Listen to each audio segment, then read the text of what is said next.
ایک بچہ آ گیا، یتیم بچہ.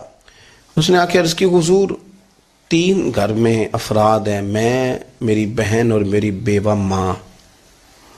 والد حضور چلے گئے اور آج نہ 3 دن ہو گئے روٹی کوئی نہیں کھائی. یا رسول اللہ صلی اللہ تعالی علیہ وسلم، بیوہ ماں ہے، یتیم بہن ہے، 3 دن سے کھایا کچھ نہیں. قربان جائیں، وہ گھر جہاں سے کائنات کھاتی ہے ساری. حضور نے فرمایا بلال جا کے ساری ازواج مطہرات سے پوچھ گھر میں کیا ہے. حضرت بلال کہتے ہیں میں سارے گھاری پوچھ آیا، ٹٹول آیا، ٹوٹل 21 کھجوریں نکلی. یہ 2 جہاں کے شاہ ہیں اور پاس کچھ رکھتے نہیں، 2 جہاں کی نعمتیں ہیں، ان کے خالی ہاتھ میں حضور کے سارے گھر کو میں ڈھونڈ 21 کھجوریں نکلی تو لا کے میں نے پیش کر دی تو حضور نے ڈائریکٹ اس کو نہیں دی، نبی پاک نے اپنے ہاتھ پہ رکھ لی. اور کہتے ہیں پھر حضور نے نا اپنا منہ مبارک قریب کیا کھجوروں کے. صحابہ خود فرماتے ہیں کہ یہ جو حضور نے منہ مبارک قریب کیا ہے نا تو نبی پاک برکت کی دعا کر رہے تھے. 21 کھجوروں پہ برکت کی دعا ہوئی. حضور نے اس بچے کو بلایا، تھپکی دی، فرمایا لے جا 7 تیری، 7 تیری بہن کی. انہیں معمولی نہ سمجھنا ہو تو حضرت بلال کہتے ہیں حضور 3 بھی دے دینا کبھی تو 30 سال ختم ہی نہیں ہوتی. 30 سال گزر جاتے ہیں، نکالتے رہو، کھاتے رہو، ختم ہی نہیں ہوتی. حضرت سیدنا ابو ہریرہ رضی اللہ تعالیٰ عنہ فرماتے ہیں حضور نے فرمایا 7 تیری، 7 تیری بہن کی، 7 تیری والدہ کی، اور 7 حضور نے اور بھی تلقین فرمائی. فرمایا ایک سویرے کھایا کرنا، ایک شام کو کھایا کرنا، لے جا.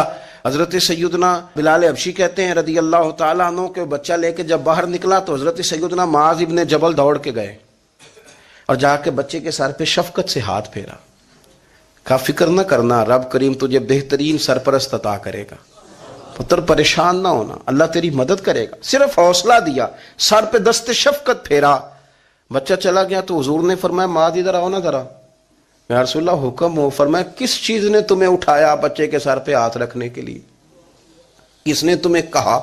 کس چیز نے تمہیں اٹھایا جو تم بچے تک پہنچ گئے؟ عرض کی یا رسول اللہ وہ جو میرے دل میں اللہ نے یتیم کے لیے رحمت رکھی ہے نا اس نے مجھے اٹھایا تھا، اور میں نے جا کے اس کے سر پہ دست شفقت پھیرا. تو حضور فرمانے لگے سن پھر، جو کسی یتیم کے سر پہ خالی ہاتھ بھی پھیر دے، جتنے بال اس کے ہاتھ کے نیچے آئیں گے نا رب اتنی خطائیں معاف کرے گا، اتنی نیکیاں دے گا، اتنے درجے اس کے بلند کر دے گا.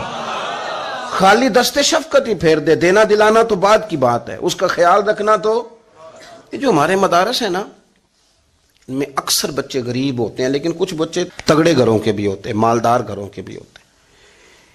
اس میں اگر کوئی ایسا بچہ آ بھی جاتا ہے نا جو یتیم ہے، کمزور ہے، تو وہ اپنے آپ کو محسوس نہیں کرتا کمزور، کیونکہ وہ یہ نہیں سمجھتا کہ میں یتیم خانے میں آیا ہوں.